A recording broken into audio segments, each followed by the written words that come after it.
balima bamanankan mɛnnaw Mali kɔnɔ ani Mali kɔ kan an ka foli ani waleɲuman dɔn o bɛ ka taa aw kelen-kelenna bɛɛ lajɛlen ma fo yan fo aw sigiyɔrɔw la aw bisimila aw ka bi bamanankan kunnafoni sɔrɔlenw kɛnɛ kan.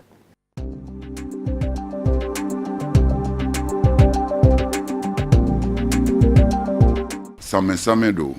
ka sankura foli ɲɛsin Maliden bɛɛ lajɛlen ma ka tila k'a ɲɛsin diɲɛ bɛɛ lajɛlen ma. Dakurunya fila min bɛ n'an bɛ se k'o fara foli in kan o de ye k'a ɲini jamana in denw fɛ fɛn o fɛn bɛ se ka jamana in bɔ bolo la o ye bɛn de ye. Ko ko n'a gɛlɛyara ni bɛn bɛ Ala ka dɛmɛ bɛ bɛn ti yɔrɔ o yɔrɔ la ɲɛta o ɲɛta mana k'a bolo ni bɛnbaliya nana Ala b'a segin kɔfɛ. Tiɲɛ don an ka jamana n'o ye Mali ye pétrole ma bɔ an fɛ yan fɔlɔ kɔgɔji tɛ an fɛ yan. Nga Ala kun ye fɛnba di Mali ma an y'a fɔ siɲɛ caman an ti sɛgɛn na k'a fɔ ni Mali kun sera k'o garder k'i janto o la hali ni pétrole ma bɔ an ka jamana na hali ni kɔgɔji tɛ an ka jamana na an lafiyalen bi balo an lafiyalen bi sa. O ye Ala ka hɛrɛba min a kun y'o di an ma fu n'a bɛ fɔ o ma ko basigi hakilisigi ɲɛmajɔ o kun b'an bolo yan. Bamako yan n'o ye Mali yɛrɛ duguba ye i bɛ bɔ k'i da i ka bulonda la i bɛ se ka siga fɛn o fɛn na jakuma dɔ kana n'a bin i kan dɔrɔn i ni tulo ka wuli walima wuluw bolitɔ kana yɛlɛ i kan. Mais abada a ti jigin i kɔnɔ ka siran fiyewu ko suyɛnnikɛla dɔ b'a fɔ a b'i suyɛn walima bingannikɛla dɔ bɛ bin kan walima mɔgɔ fagala dɔ b'i faga. An ka jamana kɔnɔ o kun ti yan an m'a dɔn fiyewu ni bi tɛ. Bon o basigi n'i y'a mɛn diɲɛ hɛrɛ yɔrɔ o yɔrɔ basigi hakilisigi de don. Ni hakilisigi tɛ yen hali ni miliyaritigiya tɛ hali ni bɛ wari dilan tant que i hakili ma sigi a ti foyi ɲɛ. Mais hali ni dɔrɔmɛ t'i kunna n'i ye daraka sɔrɔ ka dun hali ni tilelafana t'i bolo ni hakilisigi bɛ yen dɔrɔn i bɛ lafiya diɲɛlatigɛ la. Kumana fo o hakilisigi min n'a bɛ ɲini ka tila an na fo an ka minɛ cogo de ɲini an na ka na. N'a mana an jigi bɛ hɛrɛ o hɛrɛ ka diɲɛ kɔnɔ an ka jamana kɔnɔ an tɛ se k'a sɔrɔ. Kumana o tɛ se ka sɔrɔ ni foyi ye bi fɔ jogo de ka yɛlɛma. Fitininw ka kɔrɔbalenw bonya kɔrɔbalenw fana ka hinɛ fitininw na. Faamaw ka kɛ ladiri ye u ka baara daw la u ka baara kɛ yɔrɔw la yɔrɔ min mara b'u bolo u ka mara tiɲɛ kan. Fandanw fana ka kɛ hakili ɲumantigiw ye hasidiw tɛ. Kumana ni nin kɛra jamana kɔnɔ dɔrɔn an bɛɛ bɛ lafiya. Kumana tant que an ma bɛn kuma suruma ye o de tant que bɛn tɛ yɔrɔ o yɔrɔ la Ala ka hɛrɛ tɛ yen. An b'o de fɔ o ye Ala ka kuma ye o ye Alakira ka kuma ye sallallahu ta'ala alaihi wasallam wa o ye diɲɛ kodɔnna bɛɛ ka kuma ye hali minnu tɛ silamɛ ye. Bamananw b'a fɔ kan dalen la o ko bɛnbali so ko tomo de don. So o so du o du n'a ma bɛn don dɔ la a bɛ ɲɔgɔn faa ka ɲɔgɔn ban kɔnɔ. Kumana ou bien a bɛɛ ka fara fara bɛɛ ka t'i ka ci fɛ du bɛ kɛ tomo ye. Kumana bɛnbaliya de bi mako sa. Bɛn a bɛ yɔrɔ o yɔrɔ Ala ka dɛmɛ de bɛ hali n'aw ye kafiriw ye. Hali ni kafiriw bɛnna nkalon kan Ala b'u dɛmɛ diɲɛ na y'aw nkalon kan yan'u ka se lahara. An bɛ silamɛya sanyɛlɛma hukumu kɔnɔna na. Hakili la a bɛ fɔ a kalo ma Muharam kalo. Ashura bɛ fêter ale de kɔnɔ hakili la. Jamanadenw bɛ hami fɛn fɛn na. N'o hami kelen fana ye jamana ɲɛmɔgɔ ka hami ye El Hadji Ibrahim Boubacar Keïta. San tɛmɛnen an bɛ san min na n'a a bantɔ dɔn tan gɛlɛyaw yera a kɔnɔ dusu kamikamiw yera a kɔnɔ mais ni silamɛ ye fɛnw ye walima ni kow kɛra la minnu b'a to a ka limaniya bɛ lamaga a man ka sɔn o ka lamaga parce que waati kelen na Ala bɛ fɛnw yira a la min b'a to limaniya tɔ kan ka sinsin ka tɛmɛ. Mali silamɛw bolo o dɔ ye ɲinɛ hiji ɲɛlen ye ka taa hɛrɛ la ka segin hɛrɛ la u ma denbaya maaw bɛɛ kan Mali jamana wɛrɛw kɔnɔ o ye alhamdulilayi ye. Dɔw wɛrɛ fana ye min ye halisa n'o dun fana ye jamana ɲɛmɔgɔ ka laɲini ye o ye bɛn min n'an y'a ye bolonɔw bilala la min ye kɔrɔnfɛla mankanw ye. Hakadia an bɛ mankanw ye yɔrɔ dɔw la mais ganiya yira do kɛra min b'a yira k'a fɔ maliyɛnw k'a ta Kidal fo Kajolo k'a ta Nara fo Anderabukan donc bɛɛ kɔni hakilina ye kelen ye o ye jamana nin y'an bɛɛ de ta ye an bɛɛ ye jamanaden ye donc o hakilina minnu bɛ kana an bɛ Ala deli sankura nin kɔnɔ o fɛnw ka tiimɛ jamana nin ka segin a ka kelenya n'a ka badenya la maaw ka segin u ka bolodon ɲɔgɔnya la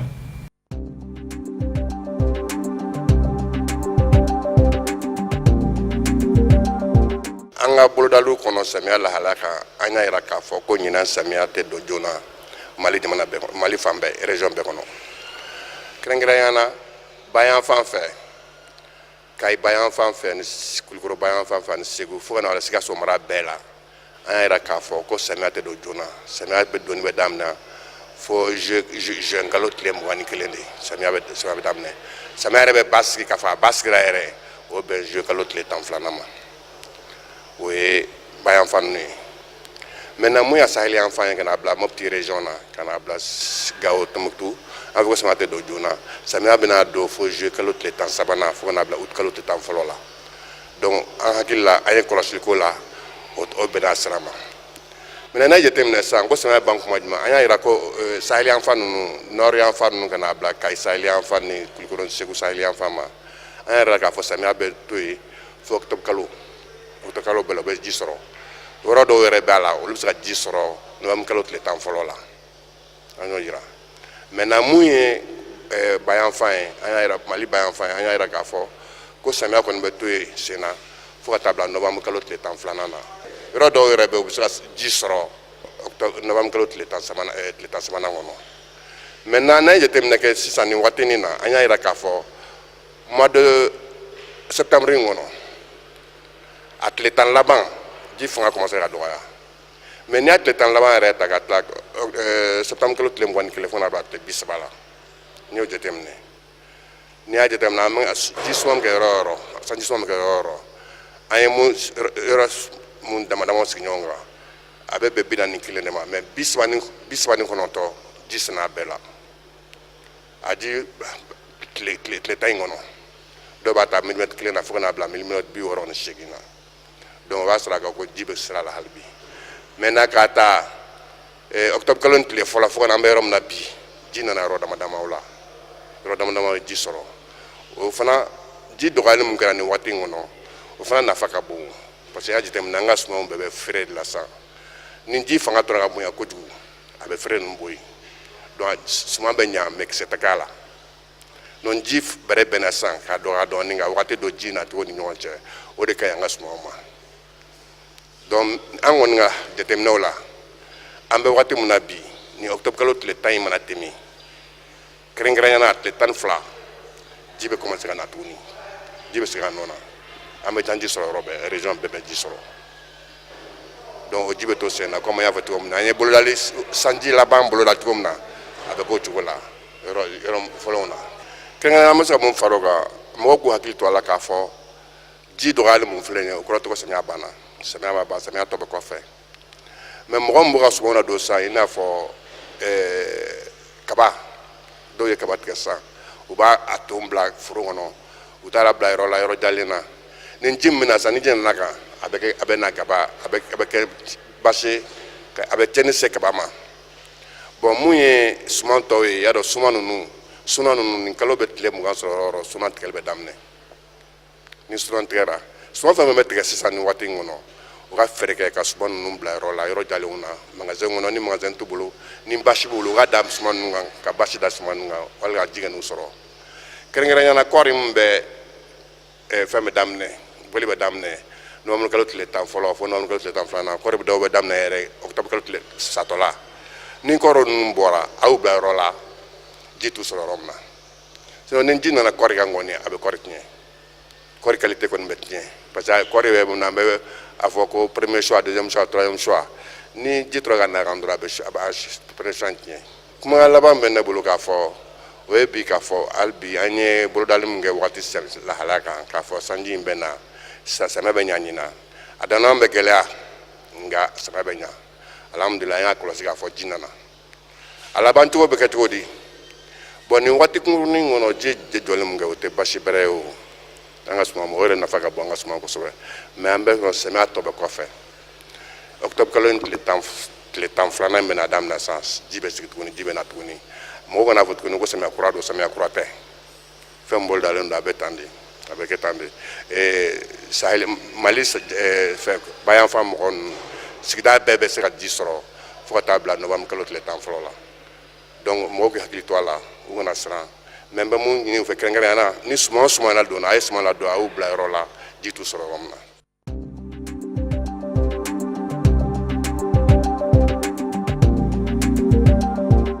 Ministri min cɛsirilen bɛ denmisɛnw ka kalanko n'o ye duguma kalan ka taa se camancɛ ekɔliw ma n'o ye Barthélémy Togo ye bi sɔgɔmada in na Senukaw fɛ yen nɔ a ye ɲinan kalan dundonni baaraw bɛɛ lajɛlen kolobukari min kɛra Senu aviation na o ekɔliso kɔnɔna na. O la lahalaya juguman tɛ an bolo yan comme an bɛɛ b'a kalama ni kalanta sela baara kunfɔlɔ ye min ye o de ye kalanden minnu pasela n'olu bɛ taa kilasi gɛrɛw la olu parents bɛ wuli ka na ani minnu bɛ yen n'u taara ka t'u ka kow dogo u faw la n'u tɛ fɛn kalama u ka kalanko la olu fana bɛ wuli ka na o bɛna ka na mun de ɲɛɲini u denw ka paseli ko ani denw kan ka kalanminɛn minnu san jasa u ka san kalan kɛ ni o ye ani kalanyɔrɔ de kan ka information kura minnu di san baara kɔnɔ u na mi o ɲɛɲiniw de la o de sera ka sɔgɔmada in na an mi o wulikajɔ n'o boliboliw la bon ala fana barika la karamɔgɔ fana caman fana nana n'o de ye karamɔgɔ min kan ka denmisɛnw kalan rentrée la a ka ca la karamɔgɔ caman bɛ to retard la mais ala barika la an ka karamɔgɔ caman ye kɛnɛ sɔrɔ wa baara fana daminɛla bi cours dili daminɛla i n'a fɔ an mago bɛ kalan na cogo min wa a fana b'o cogo kelen na denmisɛnw dɔw bɛ retard la mais an mago bɛ maximum min na o caman fana donna bon o sira kan an kɔni fɛ baasi foyi tɛ an bolo yan baara siratigɛw kan wa an ma degun fana sɔrɔ kalandon na ɲinɛ gouvernement ye date min di an donna ka bɛn n'a ye wa an fana mago bɛ baara la cogo min na a bɛ ka taa o taa cogo fana na wa maîtres fana mago bɛ information minnu na ani u mago bɛ minɛn minnu na direction ka bolo kan ani kalanyɔrɔ ɲɛmɔgɔw ka sira kan o minɛnw fana dila u ma u ye baara daminɛ i n'a fɔ an mago b'a la cogo min. Ɲinanta ministri ka fɔ la baaraw baw bolodara yasa kalan wuli a ka kɛ Mali fan bɛɛ lajɛlen fɛ nɔgɔya ani hɛrɛ kɔnɔna na. Ɲinan kalan wulila hukumu min kɔnɔ n'i ye an ka kalan ta taabolo saba de bɛ yen taabolo fɔlɔ mun ni mun bɛ kɛ pour que école bɛɛ ka se k'a ka hakɛ sɔrɔ ka taa don kilasi kɔnɔ an b'a fɔ o ma ko accès ka kilasiw jɔ ka banw bila o kɔnɔ ka maîtres recruter ka bila o kɔnɔ taabolo filanan o ye ka kalan kɛ ka ɲa la qualité parce que i bɛ se ka dɔ don kilasi kɔnɔ mais kalan min bɛ k'a kun est ce que kalan sabatilen don donc o ye taabolo filanan ye a bɛ fɔ o ma ko qualité taabolo sabanan sa a yirala kabi san 10 kɔ ko Mali taara fanga kanba bɔli la n'an b'a fɔ o ma ko décentralisation an bɛ don min na i ko bi école ye collectivités de ta ye ni i n'a fɔ maires ani président de conseils olu de ta ye kalan ye n'i y'a jateminɛ sisan hali an ka kalanso kɔnɔ maître hakɛ la maître minnu bɛ sara collectivités fɛ o de hakɛ ka ca fonctionnaires ye donc an ka kalan bɛ tali kɛ nin taabolo saba la ka nin bɛɛ sabati ka kalansow jɔ ka maîtres former pour k'u ka kalan ɲuman di ka tila ka maires fana dɛmɛ u ka baara la parce que baara fɛn fɛn mana di mɔgɔ ma n'a ma ɲɛ yira i la a ka ca la i bɛ gɛlɛya sɔrɔ a la maîtres ka sara b'o la écoliso jɔ b'o la an bɛ musakani min di écoliw ma trimestre kɔnɔ a bɛ fɔ o ma ko fond ADARS ko nin bɛɛ sabati ni i ye misali kɛ n'i taara n'i ye du fila sanga ɲɔgɔn na du min mɔgɔ kalannen ka ca o de yelen ka bon dugu min fɛnɛ mɔgɔ kalannen ka ca o de yelen ka bon jamana min fɛnɛ mɔgɔ kalannen ka ca o de yelen ka bon ala ka yelen jɛnsɛn an ka Maliba kan. An b'a lɔden k'a fɔ ko ɲinan kalan wuli n'o ye san 2000 ani san 16 ka se san 2000 ani san 17 ma a bɛ kɛ waati min na a y'a sɔrɔ an ka jamana kɔrɔnfɛlan fan dɔw bɛ yen kɛrɛnkɛrɛnnenya Kidali marabolo kɔnɔna ekɔliso caman datuguni bɛ yen nɔ wa ministre y'a jira k'a fɔ ko baaraw bɛ sen na yaasa u bɛɛ lajɛlen ka dayɛlɛ ka bɛn ni denmisɛnw ka kalan wuli nata ye.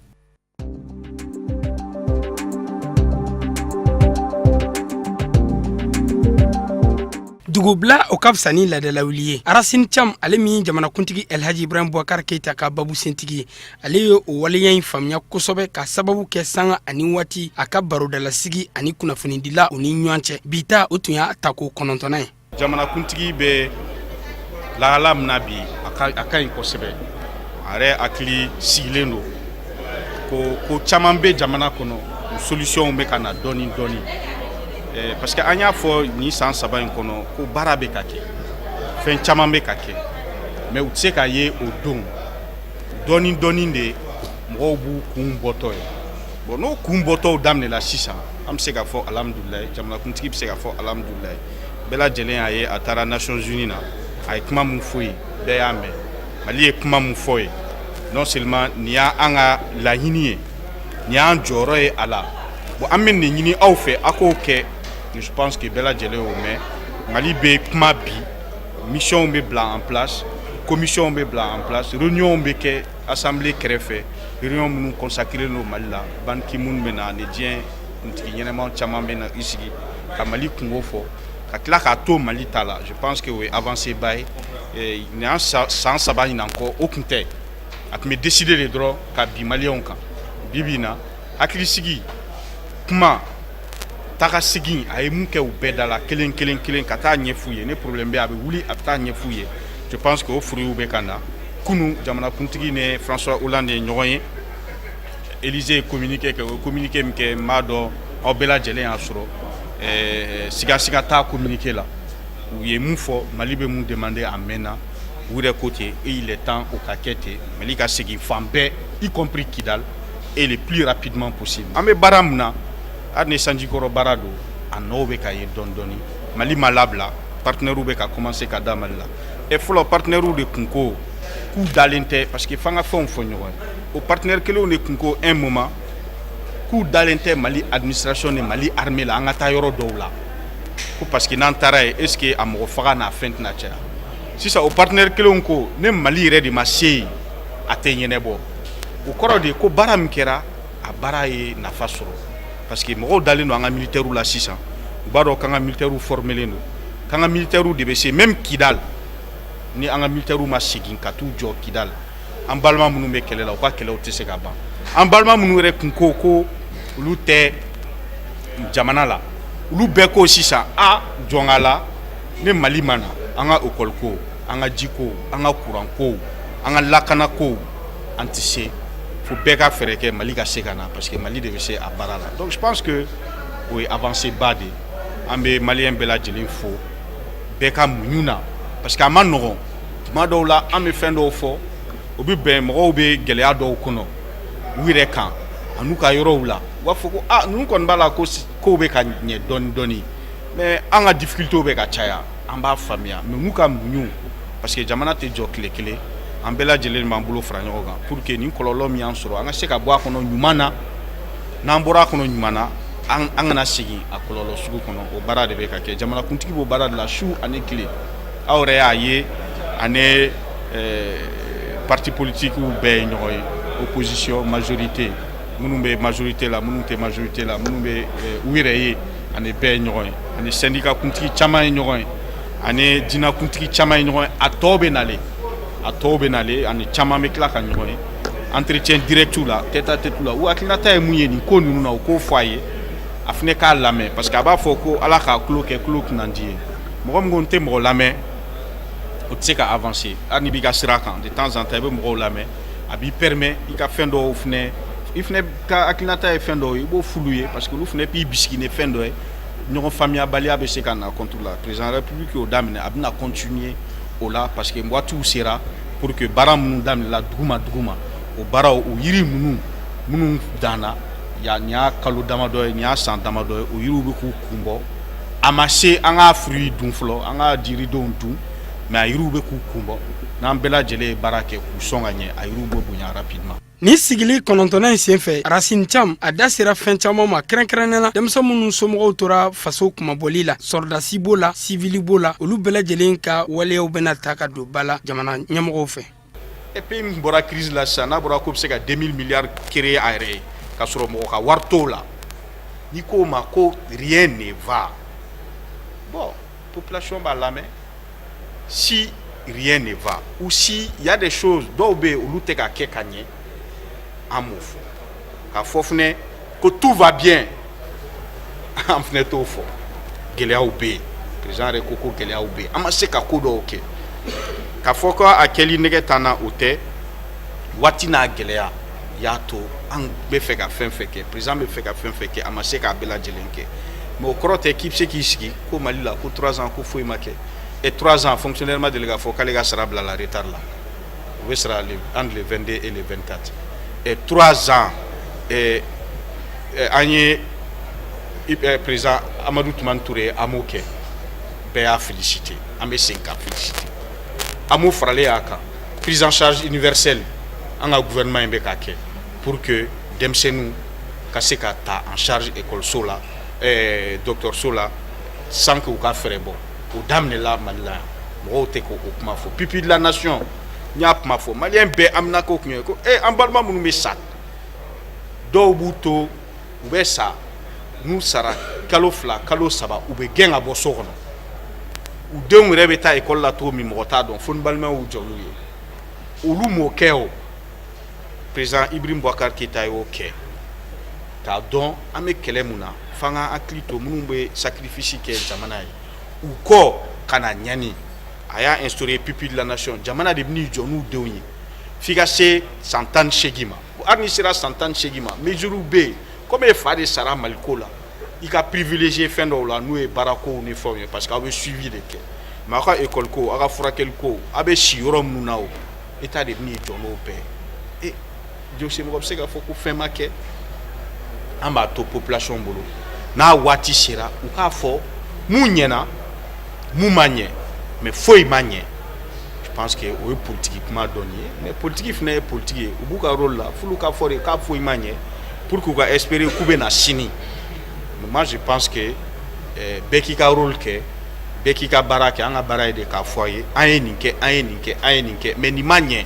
an sɔnn'o o ma mais n'olu ka baara ye de k'a fɔ ko foyi de ma kɛ mun ɲɛna olu de y'o responsable ye mais c'est la loi de la démocratie aussi. an b'a ladɔnnen k'a fɔ ko a ka nin baara ɲuman in n'o ye sanga ani waati ani kunnafonidilaw ka baroda sigi jamanakuntigi ka cakɛlenw a n'a ka kɛta nataw kan ko o ye fɛn ɲumanba ye ni kunnafonidila bɛɛ lajɛlen nisɔndiyara la.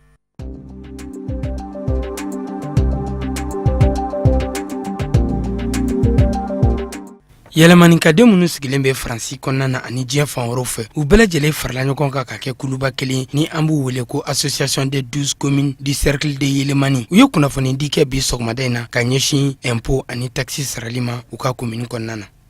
Effectivement o ye min kɛ o bɛnna ma ko fo ka daba tɛmɛ parce que san 3 bi problème bɛ yɛlɛmani a dogolen tɛ mɔgɔ si la association dɔ wulila ko yɛlɛmani de ka kan ka mɔgɔw sensibiliser ko kana impôt sara. Or ni impôt ma sara jamana kɔnɔ a tɛ se ka jamana tɛ se ka dilan commune tɛ se ka dilan cercle tɛ se ka dilan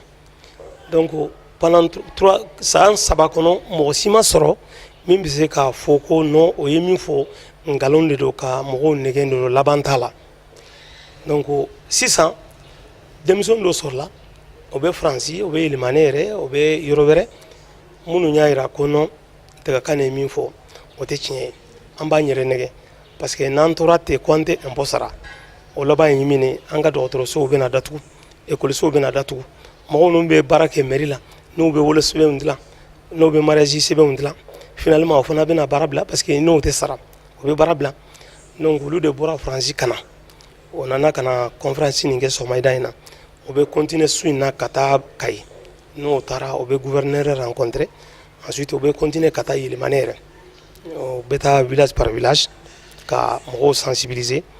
o cadre kɔnɔna na an b'a ladɔnnen k'a fɔ ko yɛlɛmani cercle association dɔwɛrɛ bɛ yen ni an b'u wele ko association dagakani olu tun y'a jira k'a fɔ ko impôt sarali k'o tɛ wajibi ye yɛlɛmanikadenw kan kunnafonidi a sigira ka a ɲɛsin o ma ko o nkalon tigiya. an ka denmisɛnw dɔ bɔra Faransi a dogolen tɛ maa si la Mali kɔnɔ nin y'a san 3 ye mankan bɛ yɛlɛmani mankan wɛrɛ tɛ ko l'impôt sarabaliya tɛ dɛrɛ nin l'impôt anw fɛ découpage kɛra l'impôt tɛ di mɔgɔ si ma sisan l'impôt yɛrɛ tɛ dɛrɛ nin taxe de développement a bɛ di commune mɔgɔw de ma a b'a ka commune baara mais k'a fɔ ko n tɛ l'impôt sara dɔw de taara ko l'impôt tun ye 426 la ye faransinkaw ko association daga kane olu yito la ka association do créer kulu ye kɛmɛ fila bala o ma fa n b'a ɲina ka bala de sigi ka fo ye damu y'an ka sigi ka ɲaɲini olu ko k'u y'a bala o ma da o la u ye karawani kɛ ka taa commune dugu ni dugu u ye fanga sɔrɔ ni ko fantan ma 400 ko n ye 200 b'i la hali ne do n jo b'a la bon o kɛra balawu ye fo mɔgɔw minana la kɔsɔdon donna la ambassade minana faransi consul minana ameriki et maintenant an yɛrɛ nana gouverneur kumana a dɛsɛra ministre de l'intérieur taara Dirisa Mayiga a dɛsɛra o ka bɔ yen tuguni député 15 taara assemblée la enquête parlementaire o kumana o dɛsɛra maire 12 nana o dɛsɛra enquête taara ko l'impôt bɛ dumu inspection de travail 45 jours Camara olu fana nana ka rapport kɛ ko l'impôt dɔrɔmɛ kelen ma dumu k'u ka sabali o k'u tɛ sabali o bɛ l'impôt sarabaliya la bon an fana sisan ala y'a kɛ association min filɛ a ye mɔgɔ minnu ɲɛ bi olu dɔ ye dagakan ni mɔgɔw de ye olu de y'a faamu k'a fɔ est ce que n'an tora nin kan in kan parce que déjà an ka commune 12 ye i tɛ se ka hali 200 bɔ kɛsi kɔnɔ baarakɛlaw bɛ yen dɔw ka arrière ye kalo 7 la kalo 6 ma sara olu fana ye association dɔ créer ko 12 commune gɛmɛ o kɔrɔ ye mun ye an ka bɛn u y'u kan bila association dɔ in na a ye taabolo min ta a y'o dabila a kana an k'an tɛgɛ di ɲɔgɔn ma u k'u bɛna taga sensibilisation kɛ sensibilisation minnu dɔ fana yanni k'a fɔ mɔgɔw ye sɔnni ma olu yɛrɛ n'u ka lɛnbɔ nana u bɛ taa sara 2135 u b'a fɔ an faw n'an baw ɲɛna ko mun fɔra tromperie dɔ mɔgɔ tɛ se ka kɛ jamana kɔnɔ k'i tɛ lɛnbɔ sara bi de dɔn an b'a yɛrɛ la k'a fɔ ko nin jɛkulu kɛrɛnkɛrɛnnen a bangera septembre kalo tile 28 san 2016 faransikaw fɛ yen nɔ a bɛ an fɛ mali kɔnɔ bi a kɛlen bɛ ka wulikajɔ bonya ka ɲɛsin yɛlɛmanikadenw ma yaasa k'u la kunnafoniya impôt ani taxe sarali ma mais o défaut ye mun ye l'état ka faiblesse dɔɔni b'a la parce que san 3 bɛ ɲɔgɔn na l'impôt sarabaliya u ka kan ka barasi don an ni ɲɔgɔn cɛ an ka fara ɲɔgɔn na an b'a ɲini an balimaw fɛ c'était un appel u ka kɛ ala kama u ka kɛ kira kama u kana yɛlɛmani ka bɔ da la an ka taa an k'an tɛgɛ di ɲɔgɔn ma l'impôt de di mɔgɔ si ma a bɛ sara de dɔgɔtɔrɔso bɛ jɛnɛ l'écoliso bɛ sara n'a ye l'école karamɔgɔ ani sesikomu yɛlɛmani dugu tɛ yen ni dɔgɔtɔrɔ tɛ yɔrɔ min yɛlɛmani dugu tɛ yen ni dɔgɔtɔrɔso yɔrɔ min na ni robinet tɛ yɔrɔ min n'an ma l'impôt sara u bɛ fonctionner cogo di déjà il y a des 8 mois 7 mois bandidenw bɛ yen u ma sara an b'a yɛrɛ la k'a fɔ ko a bɛ san 3 bɔ an bɛ waati min ko bi yɛlɛmani gɛlɛyaba min n'o ye impôt sarabaliya ye ko fura bɛna sɔrɔ a la ka sababu kɛ nin jɛkulu kɛrɛnkɛrɛnnen ye o de bɛ dan sigi an ka bi bamanankan kunnafoni sɔrɔlenw na minnu sera ka fara ɲɔgɔn kan kunnafoni diso ɲɛmɔgɔyaso fɛ ka bɛn ni nin kuma ɲɛ k'a lase aw ma aw ni ce aw ka ɲɛmadali la aw k'an bɛ sini ni ala sɔnna a ma